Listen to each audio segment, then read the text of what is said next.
Hello everyone, आज हम लोग देखेंगे आगे के कुछ एमसीक्यूज को जो पूछे गए हैं 28th जुडिशियल सर्विसेज एग्जामिनेशन में।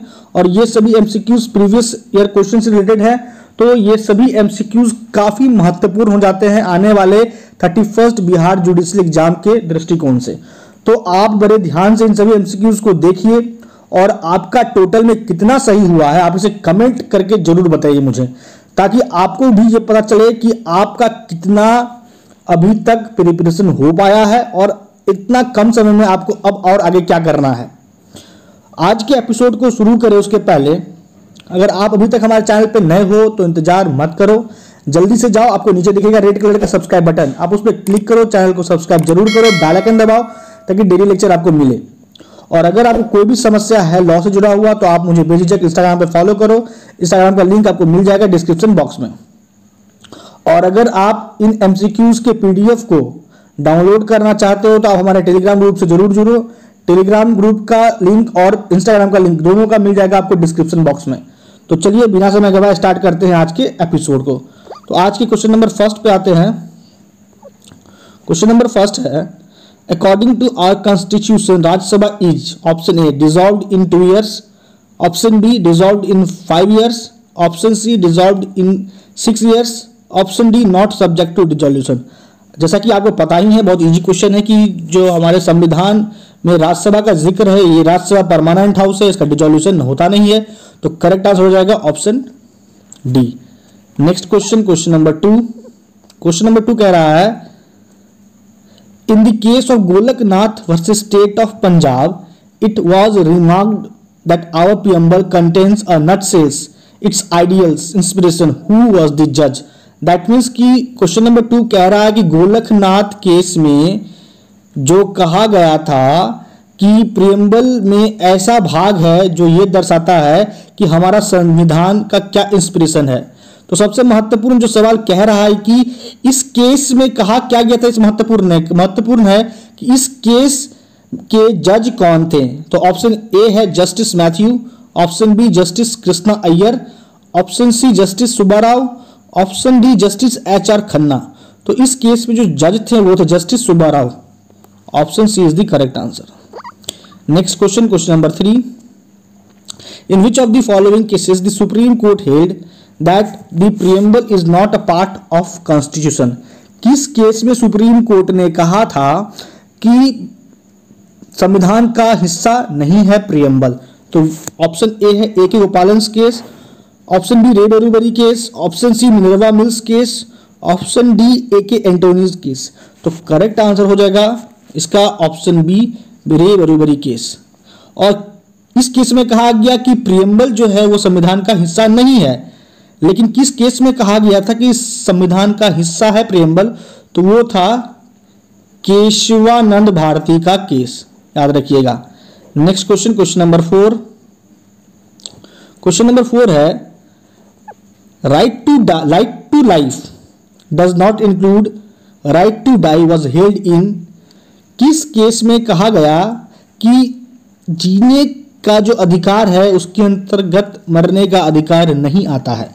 Option A P Rathinam versus union of India, option B state versus Sanjay Kumar Bhatia, option C Jagdeshwar versus state of Andhra Pradesh, option D Gian Kaur versus state of Punjab. तो करेक्ट आंसर हो जाएगा इसका option D Gian Kaur versus state of Punjab. इस case में कहा गया right to life does not include right to die. Next question, question number 5। Question number 5 है, petitions to the supreme court under article 32 are subject to the rule of res judicata except. मूलतः section माफ कीजिए question number 5 कह रहा है कि अगर कोई पिटिशन फाइल्ड हुआ सुप्रीम कोर्ट में आर्टिकल 22 के अकॉर्डिंग, तो इन चारों रीट्स में कौन से रीट पे जो प्रिंसिपल है रूल ऑफ दैट मीन्स की जो रूल है रेस जुडिकाटा का वो अप्लाई नहीं होता है। तो ये इसका करेक्ट आंसर हो जाएगा ऑप्शन बी हेबियस कॉर्पस पे अप्लाई नहीं होता है रेस जुडिकाटा का सिद्धांत का नियम। Next question, question number 6। Question number 6 कह रहा है, which among the following is not a fundamental right. इन चारों में से कौन सा फंडामेंटल राइट नहीं है। Option A right to strike, option B right against exploitation, option C right to equality, option D right to freedom of religion. तो ये बहुत आसान है, इसका करेक्ट आंसर हो जाएगा option A right to strike fundamental right नहीं है, जबकि right against exploitation, equality, right to freedom of religion ये सभी फंडामेंटल राइट है। Right to strike fundamental right नहीं है। तो क्वेश्चन नंबर 6 का करेक्ट आंसर हो जाएगा option A. Next question, question number 7। Question number 7 कह रहा है right to property was dropped from the list of fundamental rights by which amendment? Option A 24th amendment, option B 42nd, option C 44th, option D none of the above। किस संविधान संशोधन के द्वारा property के अधिकार को हटा दिया गया फंडामेंटल राइट्स की सूची से? तो इसका करेक्ट आंसर हो जाएगा option C 44th amendment act 1978। Next question, question number 8।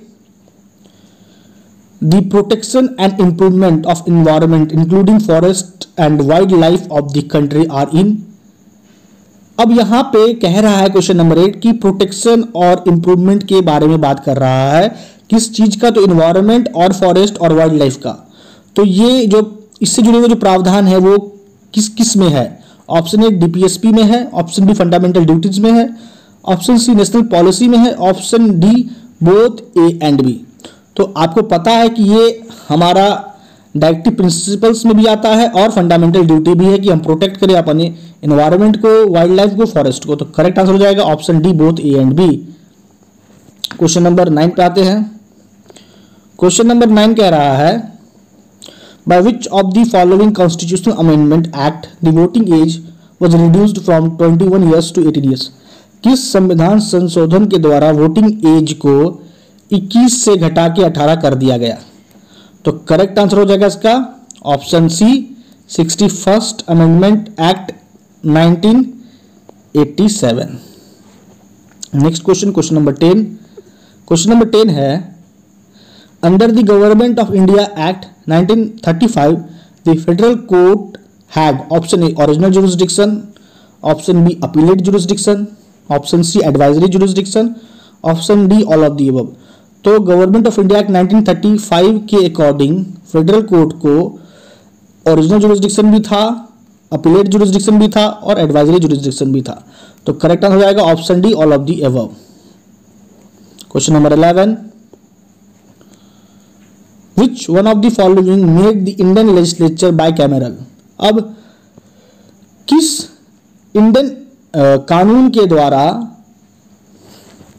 Legislature को बाइकैमरल बनाया गया?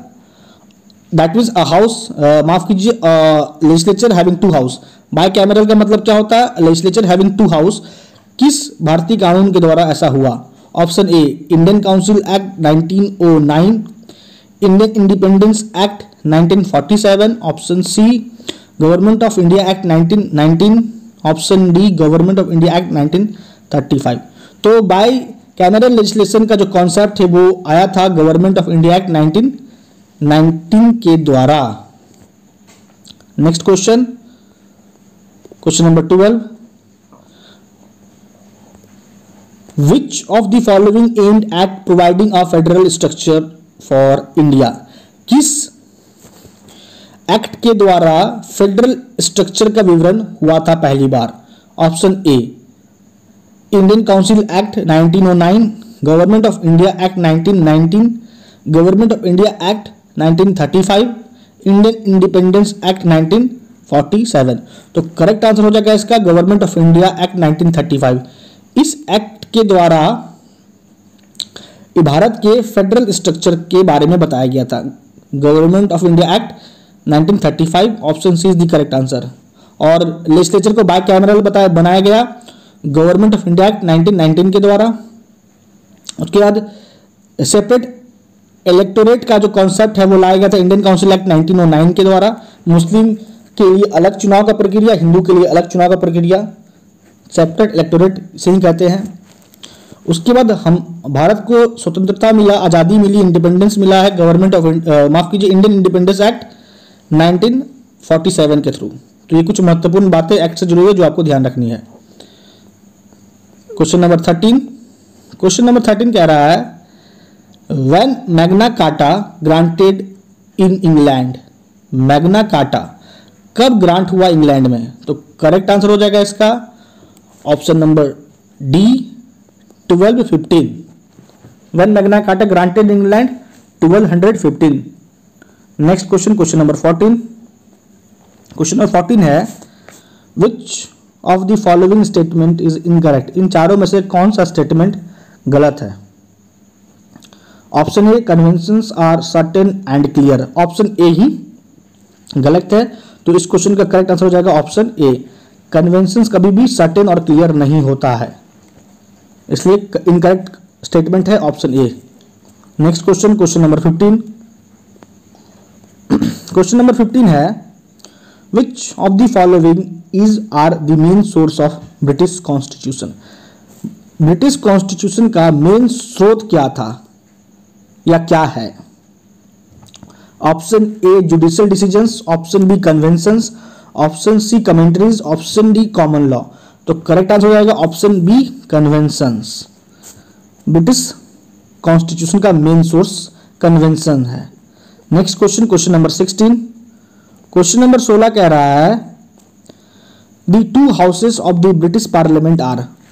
ब्रिटिश पार्लियामेंट का दो हाउस का क्या नाम है? Option A senate and house of lords, option B house of commons and diet, option C house of commons and senate, option D house of commons and house of Lord's.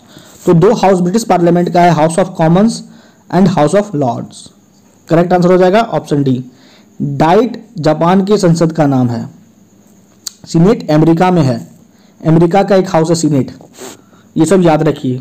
Next question, question number 17। Question number 17 कह रहा है in the constitutional history of England veto power was lastly used by the king.